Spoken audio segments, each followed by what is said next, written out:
Thank you very much, everyone, for coming today. I've been here for just over 4 months, and this is the first industry event I've been to. I've been to a lot of dinner parties and luncheons where the neighbors are inviting the new Canadians over to see what they're like. And it's funny because at dinner people will say, "What do you do for a living?" And I try to explain my role and what it is that I do for a living, and they quickly sort of nod off. So I finally have a group that are actually interested in what I do for a living. So thank you very much for coming. And Paul, thank you to CEDA for the opportunity to speak with you today, and good afternoon. It's a great day to be delivering my inaugural speech as chair of the Australian Energy Regulator on such an important and interesting topic. As I said, I've been in this role for just over 4 months, and I think it's an opportune time to reflect on my initial impressions and share my views with the task ahead. The upcoming year is going to be a significant one for the AER and their stakeholders, and most notably in the networks area. New guidelines and schemes published under our Better Regulation program will take effect for the first time in 2015. The draft network determinations that we issued last November mark the implementation of those guidelines. And some of you may be aware that they flow from changes to the rules for the economic regulation of network services determined by the Australian Energy Markets Commission. Equally important for the upcoming regulatory period are legislated changes to the limited merits review process, which was made by the COAG Energy Council, that changes the test for altering AER decisions to one focused on the overall outcomes for consumers. During 2015, we will review or begin to review the revenue forecasts of more than 20 network businesses. We will also assume for the first time the regulation of networks in the Northern Territory. New rules for distribution pricing in electricity have also begun. Hugh was telling you about that earlier, and their Victorian businesses are due to submit tariff structure statements for the first time this year. Network prices will be set to reflect the efficient cost of providing network services to individual consumers so they can make more informed decisions about their electricity usage. The Victorian businesses, I understand, have already begun consulting with consumers on what those tariff structures might look like. We're continuing our work in the upstream and downstream energy markets. The transition to national retail regulation is progressing well, with Queensland expected to implement the National Retail Energy Law on July 1st of this year. We continue to build consumer confidence in energy retail markets through our compliance and enforcement programs, as well as refinements to our Energy Made Easy website. We're also continuing to monitor activity in the wholesale energy markets. Where we see potential breaches, we'll take appropriate actions. Participants need to have confidence they're operating in a well-functioning and efficient market. Our consultation on the regulation of alternative energy sellers, as Hugh touched on, this year it will look at the current framework for selling energy as it relates to emerging products and services in the energy retail market. And I realize that the networks will also be getting involved in the upcoming review for COAG in terms of the changing landscape as well. We'll continue to participate in the AMC rule changes process as they relate to our work. But among all this activity, it's important that we continue to take time to consider the broader questions affecting the energy industry. Questions about the future of the energy markets, the role of regulation, and the hallmarks of good regulatory practice. And these are the topics I'd like to explore with you today. Energy markets worldwide are evolving. The evolution is largely being driven by consumers and fueled by new technologies. Consumers are becoming more active participants in the market, making more informed choices about their energy consumption and investments. Rising cost pressures in Australia also provided the impetus for a growth in alternatives such as demand-side response and small-scale local generation. New technologies, such as innovation in network communications and consumer-owned generation, are also allowing consumers to have greater control over how they source and manage their energy use and related functionalities. Accompanying these changes is speculation about what the future might look like and how the markets might adapt. Many are seeking to define the role of distribution networks in enabling the evolution and the modernization of the grid. Some commentators are questioning whether the existing regulatory regimes are up to the task and how the roles of market participant and the regulator might change going forward. Now, Australia is not alone in asking these questions. Market participants, regulators, and policymakers worldwide are grappling with the reality that energy markets and the role of networks in those markets are rapidly changing. The Ontario Energy Board, where I was a member before joining the AER, participated on a smart grid advisory committee, and that was formed to look at what role various stakeholders in the Ontario electricity market would play with the grid modernization. The Ontario Energy Board is also looking at its renewed regulatory framework, and that's how it is that their regulatory regimes can change and adapt to the evolutions and the changes that are going on in the industry. Regulators in other parts of the world are also seeking similar questions. In New York, for example, the Public Services Commission is launching its Reform the Energy Vision initiative. Among other things, this initiative will look at wider deployment of distributed energy resources and promoting greater use of advanced energy management projects. The Commission is asking what should the role of the networks be, and also what should the role of the regulator be within the current or changing regimes. In this era of change, effective regulation remains an important platform in delivering the services that consumers want and the services that consumers need. As new chair of the AER, the challenges associated with a changing market and uncertain future are at the front and center of my mind. How can I make sure that our regulatory regime promotes the efficient investment in and the efficient operation and use of electricity services that are in the long-term interest of consumers? Or for those of you in the room that have the lingo down pat, how do we make sure that our markets that are in this evolving market, that our regime continues to meet the national electricity objective? Now, in getting caught up in all of this debate on how things are going to change and speculation of how things are going to change, I think it's critical that we do not lose sight of the key question, the fundamental principle, and that's what underlies everything we do as a regulator. Why do we regulate these services? Now, this is obvious to many of you in the room, why we regulate services, but I find it's always a good place to start the discussion. Energy, for the most part, is an essential service, and energy is inextricably linked to the well-being of the economy. It's important that we have well-functioning, efficient energy markets. And exposing those markets to competitive forces is often the best way of getting there. As you know, though, in the context of energy networks, regulation exists because energy networks are natural monopolies, and we cannot rely on markets alone to deliver efficient outcomes.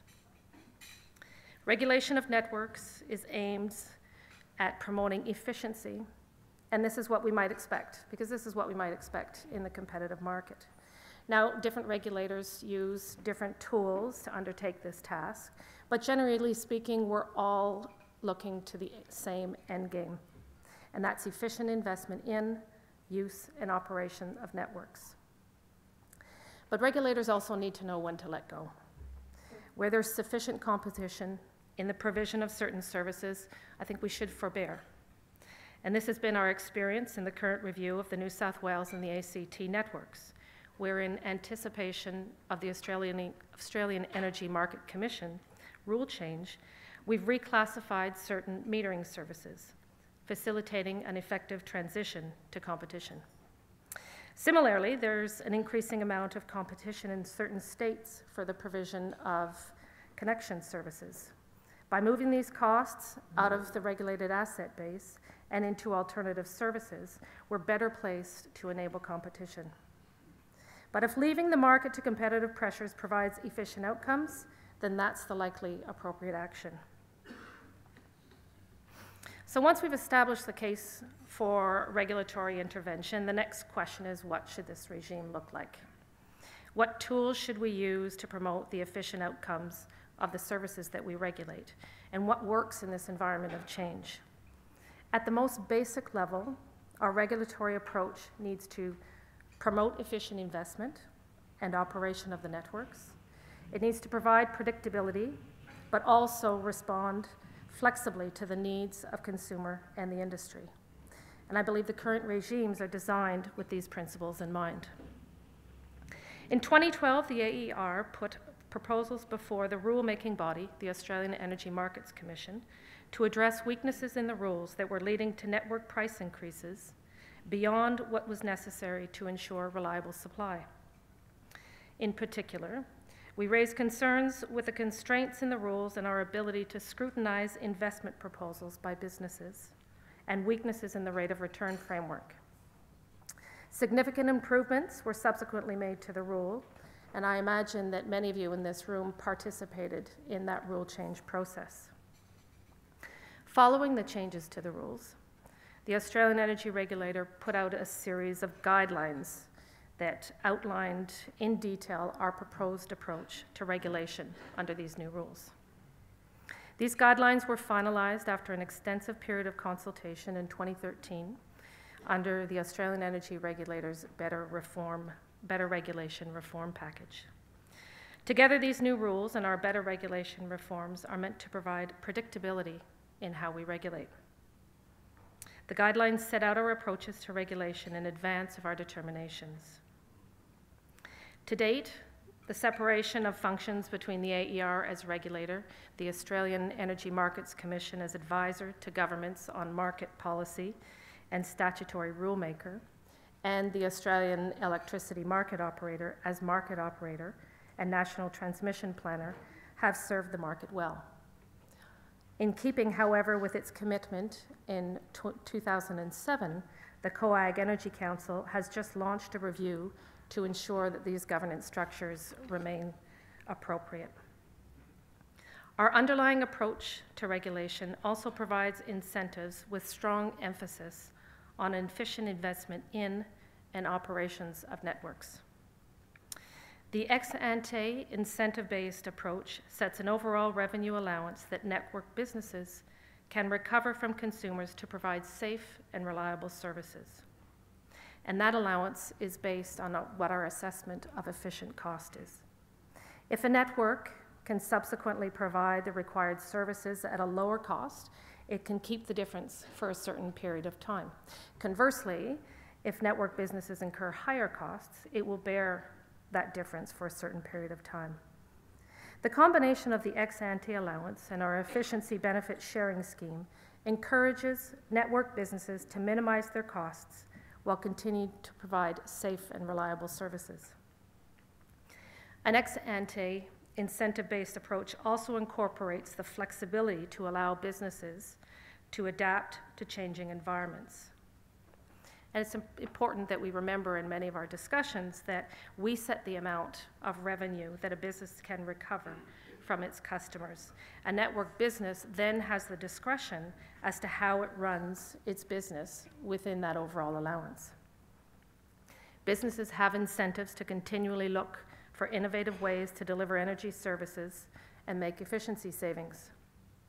This flexibility is essential in a rapidly evolving environment where the ability to successfully adapt to constant technological change and obsolescence while avoiding asset stranding provides value for all shareholders.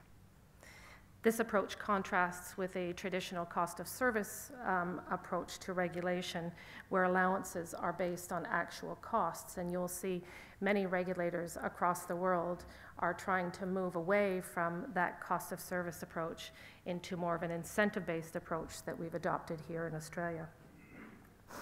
Over time, the ex-ante incentive-based approach is intended to reveal a business's efficient costs. But if those incentives don't work or if the information we're provided with cannot be relied on, we need access to other tools. And such an example of these other tools is benchmarking. Benchmarking is an approach which is being used increasingly by regulators to assess efficiency and estimate the likely amount of cost reductions that a regulated utility can achieve, and to otherwise inform the regulatory process. It allows us to compare different network businesses and gain valuable information on what is best practice. It also provides stakeholders in the regulatory process more information about the relative efficiency of their network service providers. It provides us with it allows us to direct our focus on areas where expenditures do not appear to be efficient. Now, benchmarking will continue to be an area of focus for the AER going forward. We've undertaken a significant amount of work to develop our techniques, to be able to benchmark distribution networks properly, and many of you in the room have been involved in that work and in that consultation over the past couple of years. We're currently using benchmarking along with other analysis to inform our assessment of efficient costs in 8 separate distribution network determination processes.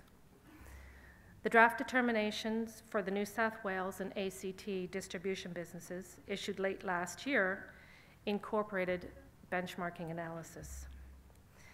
Now, some of the businesses have questioned our benchmarking work in their revised proposals. And we also received submissions on our draft decisions, which included that benchmarking work, and as well as the businesses' revised proposals. These submissions were filed last Friday, and if they're not available on our website yet, they will be within the next couple of days. We will carefully consider the businesses' revised proposals, the information they've put before us, and the arguments they've put before us, as well as the submissions that we've received on benchmarking and on any other issues when we come up with our final determinations at the end of April. There's one further question I'd like to touch on today, and what does good regulatory practice look like? In my view, changes in the market conditions and the uncertainty ahead do not alter the fundamental attributes of good regulatory practice.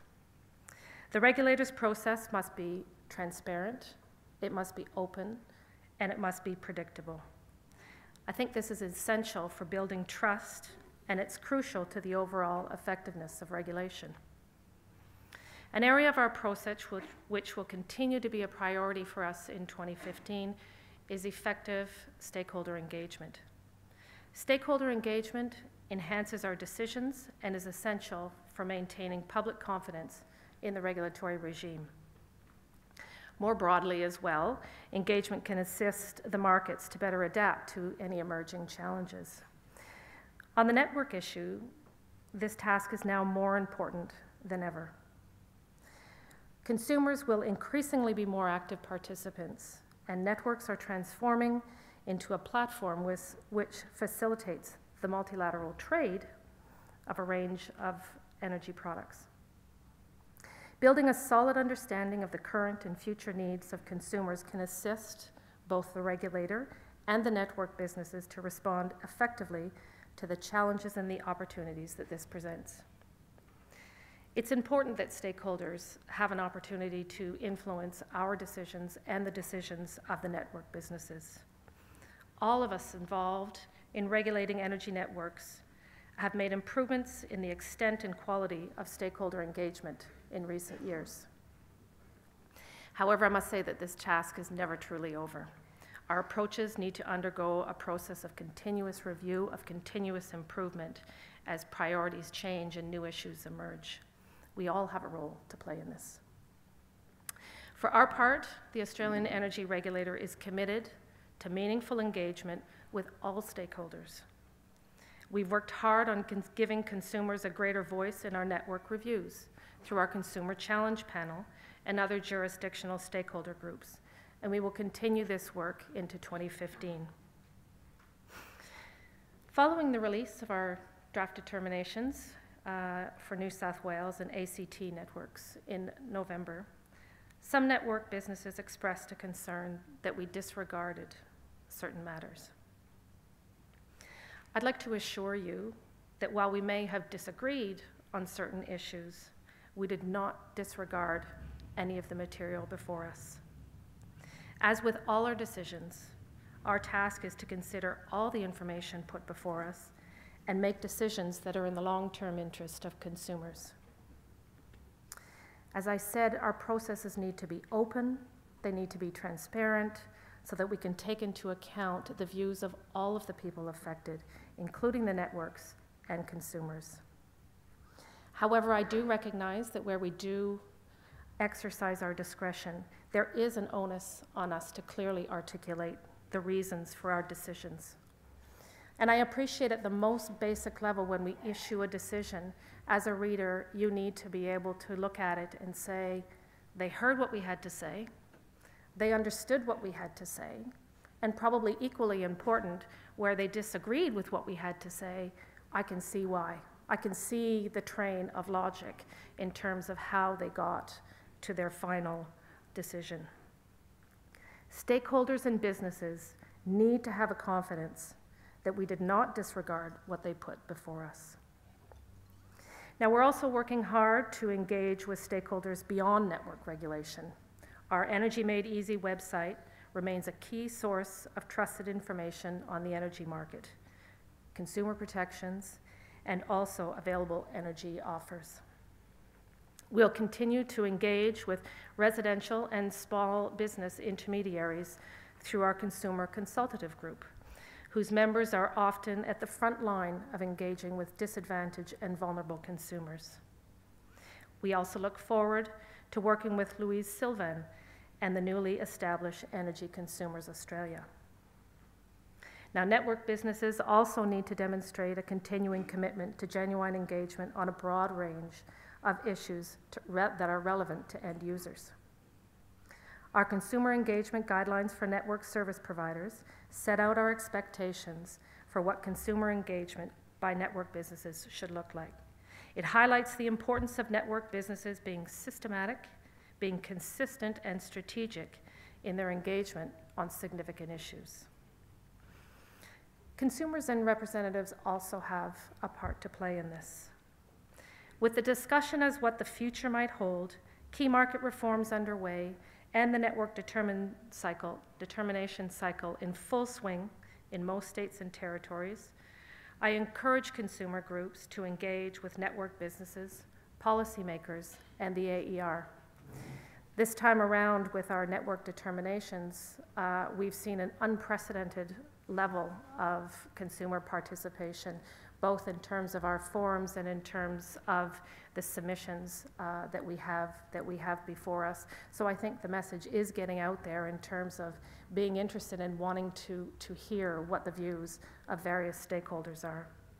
We also want you to tell us what we're doing well, what we could be doing better, and what is it in the regulatory framework that works best. So in conclusion, yes, the energy market is changing. The change is transforming the network sector. However, in this changing environment, in this uncertain environment, many things remain constant. First, promoting competition is still our primary mechanism for achieving well-functioning and efficient energy markets. In the absence of competition, we will rely on effective regulation to achieve certain efficient outcomes. And third, good regulation will continue to play a key role in facilitating change, provided we keep sight of the critical questions and principles that underpin the framework for everything we do. Now, Paul, was that sort of my 30-second off you go type of thing? It's hard to ignore. Okay. Well, thank you very much for not using the shepherd hook. That concludes my presentation. I look forward to your questions. Thank you for your attention.